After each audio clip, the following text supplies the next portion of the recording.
Président, quelle fierté de recevoir, d'avoir Jérôme Fernandez comme recrue au PAUC Handball. Ah ouais, c'est fantastique. C'est fantastique. L'aventure du PAUC Handball continue. Après Nikola Karabatic, Luka Karabatic, Noka Serdaruzic, aujourd'hui Jérôme Fernandez, capitaine de l'équipe de France, champion du monde en titre, un monument du handball français. Joueur le plus capé, meilleur buteur de l'équipe de France. Pour nous, c'est fabuleux, c'est exceptionnel. On commence à y prendre goût quand même. Hein.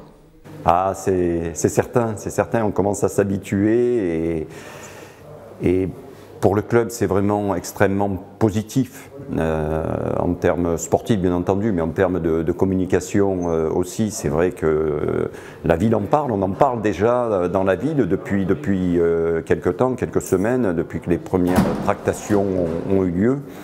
Et c'est vrai que pour le club, c'est un atout, hein, c'est un vecteur de communication énorme.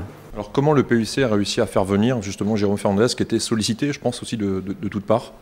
Oui, Jérôme avait quelques propositions. Ce que nous avons mis en avant, c'est le projet global du club. On avait appris que Jérôme voulait se projeter sur l'après-carrière de joueur et qu'il envisageait une carrière d'entraîneur.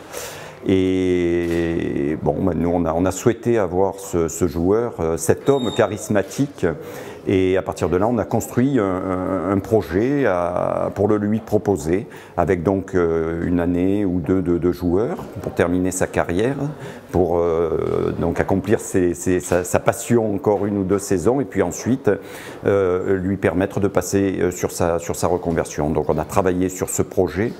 On a été aidé par une opportunité énorme que constitue le futur Palais des Sports, qui a été donc voté et qui est désormais donc en route, hein, pour être livré dans 2 saisons. Donc ça comptait énormément dans la décision finale de Jérôme.